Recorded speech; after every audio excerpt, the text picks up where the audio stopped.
an Edmonds kind of day. It's an Edmonds kind of day. Welcome to another awesome Edmonds kind of day. Say goodbye to boring sandwiches. Coming up next on Edmonds Today, we'll meet the Edmonds moms behind the Fun Kid Lunches Facebook page. Another opening, another show. The Edmonds Driftwood Players are proud to be celebrating 56 years of entertaining audiences in our community. Conveniently located in downtown Edmonds, the Wade James Theatre is close to fine dining for before or after the show. For performance schedules and ticket information, please visit us at driftwoodplayers.com. Close, affordable, fun. The Edmonds Driftwood Players. Come play with us. Welcome back to Edmonds Today. I'm Jennifer Marks. Very excited about what we have going on today. We have the Edmonds moms behind Fun Kid Lunches. Chris Casu, Elaine Helm. Thank you very much for being here. Thanks for having us. So today they are going to show you how to make quick, easy, fun kid lunches. And we're going to start off with the staple of kid lunches, sandwiches. So show me what you got here. So sandwiches, basically meat and cheese or peanut butter jelly for a lot of people. We get a lot of notes on our page about that. And something that we find is the easiest way you can spice up a meat and cheese sandwich is just with a basic cookie cutter. Here we have an octopus, a rocket ship, a little ninja. You can mix and match some shapes if you want to, but that's like, takes 2 seconds out of your morning, and it's like the easiest thing you can do to kick up the basic sandwich. So this is just basically a deli slice of provolone that you cut with a cookie cutter like this. Can you show me what you did with the heart on the pancake here? All right, so another way to kind of mix up your sandwich is to change out the ingredients. So instead of a standard bread, here we've used pancakes instead of bread, for especially for a peanut butter jelly sandwich. It's like, kind of makes sense. So we have taken just a little heart, got a heart out of the pancake and made a negative space, and it looks nice with the little red jelly in there. Tell me what you have right here. So here we just have some basic pop 'em open biscuits from the store, pre-made, really easy. We'll take these and just roll them out, flatten them out, and stuff them with whatever we sort of have lying around. So you can take just some deli meat, some vegetables, some cheese, roll it up in there, and it's good to go for lunch. Often we'll make a big batch of these on the weekend, and then they're good. They're good for lunches, but they're also good for like a quick dinner. You can pop them in the freezer. They're good for, you know, a couple of weeks. They don't last that long in our house. But I'm just taking some flour here to make sure that my dough isn't sticking to the board. And then I'm gonna take the, get some of this on my hands. And also you can take just, if you don't have a rolling pin, just a simple glass. This is just like one of those tumblers you get your, you know, cold beverage in for the day. And then roll this out. So it doesn't need to be too flat, but I take it, flip it over, roll it out a bit, and then I'll just take a spoonful. I'll just put a little bit more on there, and then I'm just gonna fold it over. And you can get fancy with your edges, or you can just do this really simple, but you can like pinch them over to the side, make a little scallop. So is this something that you need to heat up the morning of, or can you just sort of defrost it in the lunchbox? So we actually heat it up either in the microwave or in the oven before it goes into the lunch. And we use a bento box system that we line it with aluminum foil. And for whatever reason, that just seems to sort of keep it a little bit warm and not too soggy. Here's what they look like after we bake them. Yeah, so you can see this one's come apart a little bit. I probably filled it a little bit too much, but this one's nice and perfect. It looks professional, like you would, like a Hot Pocket that you would pull out of a thing. Now, this is amazing. It tastes a lot better, and it's a lot better for you, so For sure. we feel good knowing that, you know, our son's getting good food, and it's not too difficult to make. So let's talk about another alternative to the sandwich, which I see you guys do a lot, the quesadilla. So show me how you guys would do that quickly in the morning. So quesadillas are great because all you need is a few tortillas, some cheese, maybe some meat, some veggies. So we'll just take tortilla, toss some cheese and some meat on there. It doesn't have to be pretty. I will say if you're gonna put stuff in the middle, make sure you get cheese on both sides so it sticks together. But we'll toss some veggies in there. I'll take my own advice and put some cheese on top of it. And then our secret trick is a bacon press. Really easy, makes your cook faster, more even.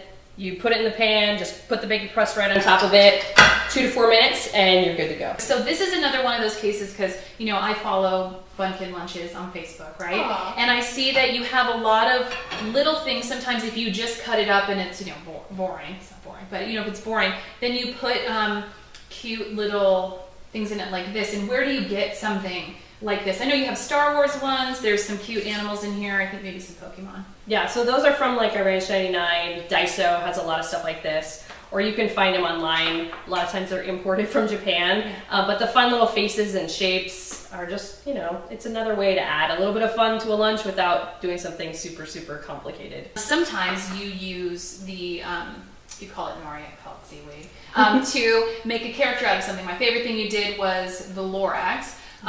So sometimes you make eyeballs out of cheese. Just cheese. We use the big fat straw for the big part of the eyeball and a hole punch in the nori for the little part of the eyeball, and it takes about 2 seconds. Or we have our son make some in advance. Speaking of characters, this next thing you're going to show us is something that you utilize characters with a lot. Yes, the egg sheet. And we've done a lot of things with egg sheets. Sometimes we use them as roll-ups. Sometimes we use them similar to what we've done with cheese, where we just cut some shapes out of it. But we use it as an alternative to bread or the pancake or the quesadilla, where we use an egg instead of those items. So the egg sheet's all about technique. We only do one egg. I'm going to leave that right there. You just crack your egg. You don't get any shell in there. So the technique to this, because you don't want it to sizzle like an omelet really, it wants to be really thin like a crepe. So we use the chopsticks instead of a fork to just kind of get it all mixed up, and you just stir it up like this until it's pretty consistent in texture. Okay. And then we're going to take it over to the frying pan and put this like a thin layer of oil like you would if you were making a crepe, and then we sizzle that up. So this is your nice thin egg sheet. And that's just been folded over one time. I just folded it over because it was easier to get it out of the pan. And then we just take some lunch meat and some cheese and we roll it up. Just like we would sometimes we'll do like wraps like that. And then, you know, for funsies, I like to sometimes cut it into little sushi bites. That's just another little roll up, stick a pin in it there.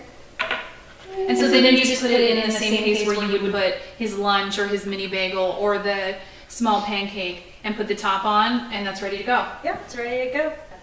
Thank you, Chris. Thank you very much for coming. If you want to find out more about how to make these fun kid lunches, you can go to facebook.com/funkidlunches.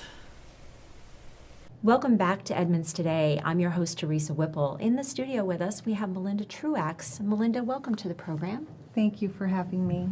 You have a story that we wanted you to share with the community that most parents, all parents, would not want to have to tell.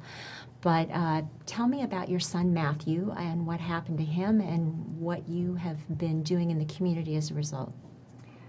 Well, my son Matthew, on September 13th of 2013, he got in his car, he drove to school like any other day, and by second period he was running in the track PE class, and he started having leg cramps, and the next thing you know, he clutched his heart and he went down, and he had a sudden cardiac arrest. The teachers immediately called 911 and provided CPR, and the medics arrived within 6 minutes, and they used an AED, an automated external defibrillator, on him within 7 minutes. But unfortunately, by that point, Matthew had lost over 70% chance of survival, and they did everything they could to save him, but they couldn't. And as a result of that terrible tragedy, which did generate a lot of community support, you found yourself getting a phone call that kind of changed your life for the next year. Tell me more about that. Well, 2 days after Matthew passed away, the cardiologist who was with Matthew at Swedish told us about a foundation called the Nick of Time Foundation. He's actually a volunteer for them. And soon after, Darla, the president of Nick of Time, came to our house, and along with her sister Sue, and told us about their story. They lost their son Nick 10 years ago from a sudden cardiac arrest, from the same condition and at the same age as Matthew. So we have that, unfortunately, in common. And I started volunteering for the Nick of Time, and they do heart screenings at high schools. And they told me a story about how they'd raised money to provide AEDs for all the schools in Seattle. And I said, would you help me do that for my kids' school district and for Edmonds? And they said, yeah. And so here I am today talking to you about the Heart of Edmonds School District and Community Heart Safe Project. All right. And, I know that one of the things that you're doing to raise awareness is in the last month or so been having these AED flash mobs at the high schools. We were there to get some video of that, and it was a lot of fun. But the idea is to train students to know what to do if someone around them does have this problem. And also, I know that you are raising money to make sure that these AED units, which we have one here, get into all of the schools. Tell me more about that project and the fundraiser. Okay, so now most of the schools have AEDs, but they've been there for a long time, and a lot of the schools don't have enough AEDs to cover the actual size. So the goal of the project is to raise money enough to properly place AEDs throughout the schools. This is over 34 locations. 20,000 students are going to benefit from this project.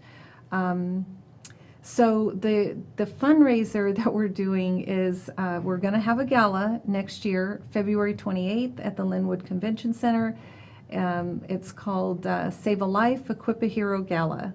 I'm hoping that people today that listen to this will go to our website.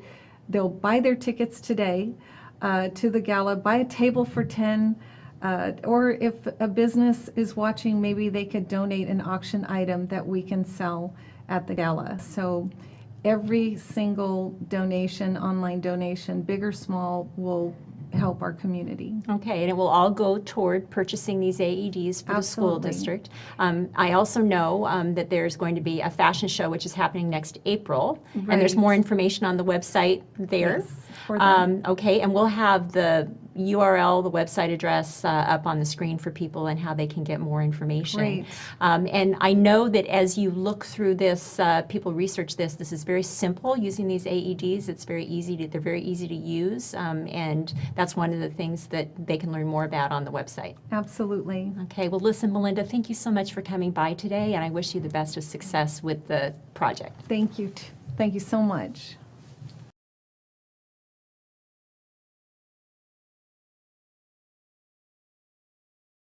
Welcome to Edmonds Today. I'm your host, Teresa Whipple. In the studio with us today, we have two representatives from Edmonds Community College and their Boots to Books and Beyond campaign. Gentlemen, welcome to the program. Thank you, Teresa. Bill Kepler, I'd like to start with you. You are the co-chair of the campaign, and you are an Army veteran who has had quite a bit of experience in working with veterans. And I'd like to say that since this show will air on Veterans Day month in November, I thought it was appropriate to talk more about this. Tell me more about the foundation campaign and what its aims are and why you're part of it. We are dismissing thousands of veterans each month, and there's a great need to assist them as they transition from military life into civilian life. They really need to have both personal counseling and career counseling, and that's what the Veterans Resource Center is all about at Edmonds Community College. All right, and you were also telling me that earlier that Edmonds Community College has quite a unique distinction in the United States in terms of its role in veterans work. Tell me about that. That's correct, and I'm very pleased and very proud of that.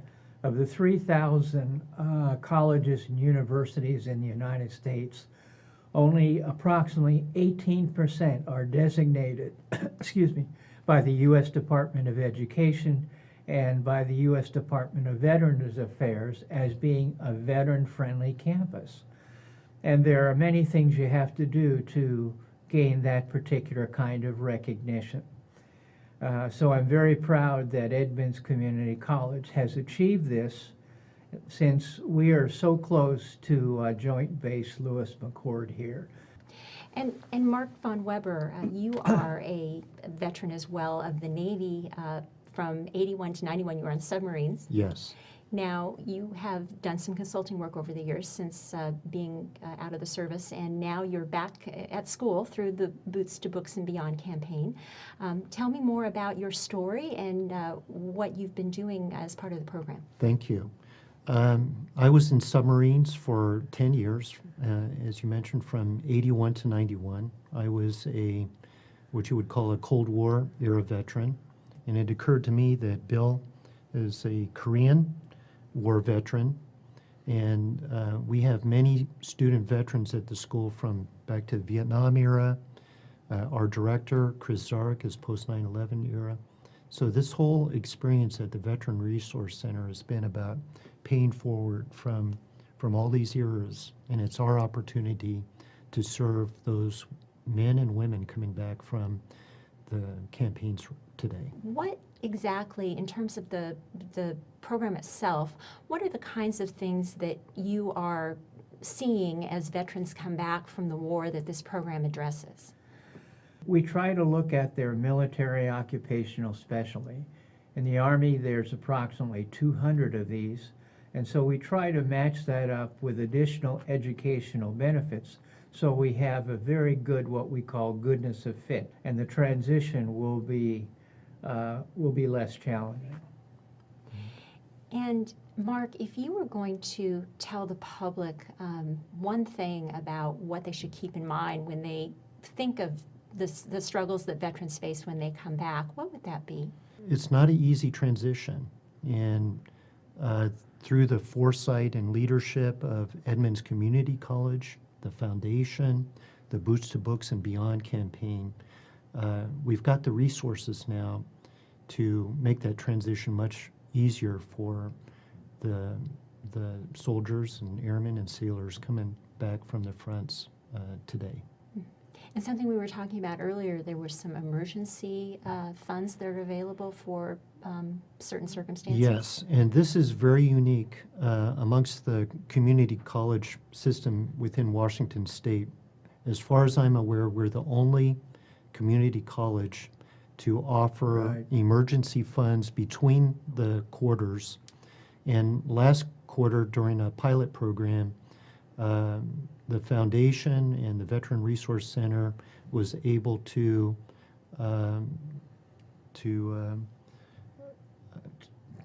carry that bridge. Yes, Bridge it over. To bridge it over to the sum of $14,000, which is phenomenal. And an example of that would be if a soldier and his family needs something to carry them through financially from one quarter to the next, whether it be housing costs or food costs, That's something correct. like that. Like Correct. if the rent, to help pay for the rent, or let's say tuition, cost, or automobile repair if they have to travel from, to and from where they're living to the campus. You were talking earlier about, the next phase of this, of course, is actually raising the money to support this program long term. And as you had pointed out, the state legislature does not necessarily have a lot of extra resources right now. So you are part of a campaign to actually That's raise correct. funds, $1 million, correct, for this Correct. effort? We started in June of 2013.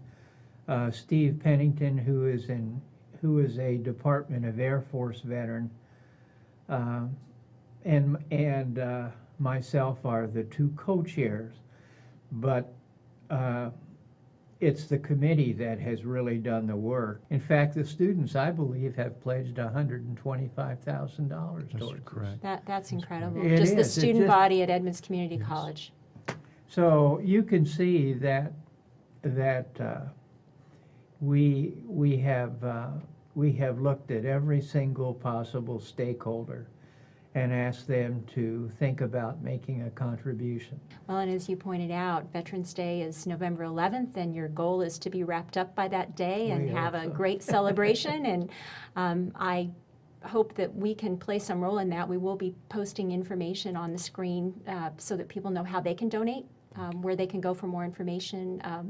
And I wish you both the best of luck in this effort, which is just tremendous. And thanks again for coming on the show. And I'd like to thank you also, Thank you. Teresa, for you, inviting Teresa. us. It's been most enjoyable, insightful, and really informative. Well, thank you. Thanks very much.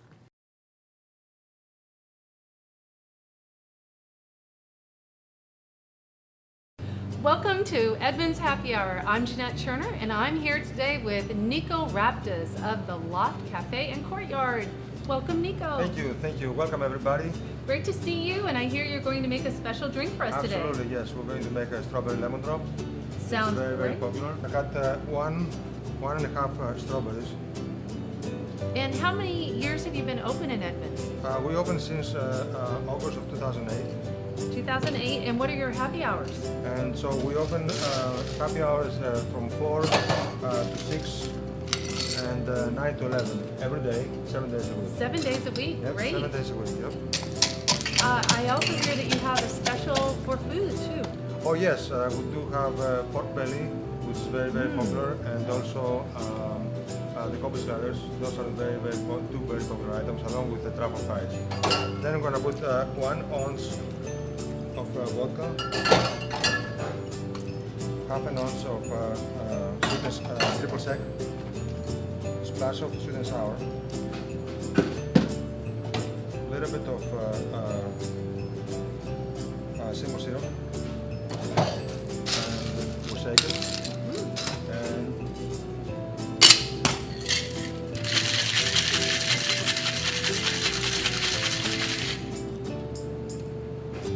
slice of strawberry. More strawberry. All right, and before I taste this, Yeah, on a scale of 1 to 10, how happy will this make people? I think 10 plus. 10 plus. Okay, 10 let's plus. see. Here we go.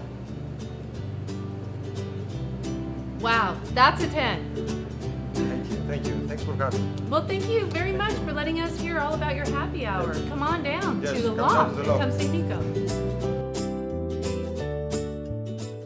Hi everyone, it's Tony Majuris, your beauty specialist at the Walgreens Edmonds store. Stop on by and check out our hot beauty trends at affordable prices. I'll see you there. Welcome to Aigeen's Beauty Corner. I'm Teresa Whipple, and Aigeen Gurbani, it's great to have you back in the studio. Thank you so much, Teresa. Now, today we have what you're calling fall favorites for all Yes. ages. So show me what you have here. Definitely. So first thing is first, we have our moisturizer. Moisturizer is so important. The nice thing about this, Teresa, it has SPF 15 in it, which is really important, even if you decide not to wear any makeup. And next, what we have is a primer. This is very important, especially for those of us who are going to be putting on makeup. This kind of acts like a sponge. It's going to hold everything in place, give you a nice porcelain finish. And this is very, very similar to a high-end product as well. So you can find it for almost half the price at any drugstore, which is awesome. Who wouldn't like that? Next, we have the L'Oreal Magic Nude Liquid Powder. Oh my gosh, liquid powder. Yes, I said that correctly. That's a tongue twister. So the nice thing about that, Teresa, it's a 2-in-1 product. So you don't need to have a pressed powder on top. Now, for those of us who are just starting to get into makeup but don't really want to do the whole liquid, heavy look, there is a thing called BB creams. BB creams are awesome. They are moisturizers, primers, and a little bit of liquid foundation all into one. You can do it with a sponge, with a tool. I mean, it's endless with your fingers. It's awesome. And that's perfect for, especially if you're middle schooler or high school, just starting to get in there. You have such beautiful skin. Don't want to ruin it, you know? Okay, and so that pink, I was wondering about that. That Yes. pink element This is little actually guy. a sponge. Yes, it's a makeup applicator. So this one specifically is a beauty blender. Okay. But there are very similar ones at all drugstores that you can find, and what you want to do with them, just use your makeup applicator. That's going to be your makeup applicator, and put your foundation, on your hand, and from there apply it on your face. Okay, Very simple. Very good. Yes. And then this are my favorite blushes. They're so pigmented. They remind me of MAC brushes, or MAC blushes, I'm sorry.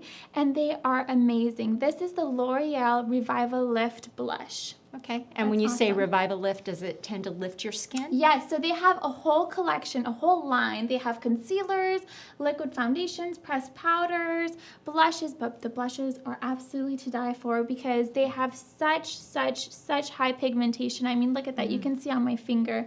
It's so soft. That feels and it's very nice. It's and it makes your skin very soft. I mean, it's amazing, and it's only a couple of dollars, so why not? And this is my favorite mascara, Teresa. It's amazing. I've always used the waterproof formula. I actually prefer it. It doesn't give me any clumps. It gives me nice, beautiful, long lashes. And who wouldn't want that? It's really interesting because I am overwhelmed by the mascara choices when I go to the drugstore. How do you decide? Why is this one so great? You just have to, it's a process of trial and error, really. Okay. You have to try it out, which mascara really emphasizes your lash. And I mean, there's volumizing, there's defining, there's lengthening, there's everything that you can possibly think of. Okay. But this one by far, I've always recommended to my friends, to family, to whomever. I'm like, you guys try CoverGirl's Lash Blast. It's amazing. But again, you have to really see if it's right for you. Okay. And probably true with all of these is trial and error. Yes, exactly. Trial and error. And you know what? If you decide you don't like the moisturizer, use your own. Read reviews. I'm a big review person. I want to see if other people have used it. People have the same skin concerns as I do. Very good. Well, thanks again for coming in today. Yes. And it was great to have you Thank talk you. about your fall favorites. And we'll see you again soon. Thanks Thank for you, joining guys. us.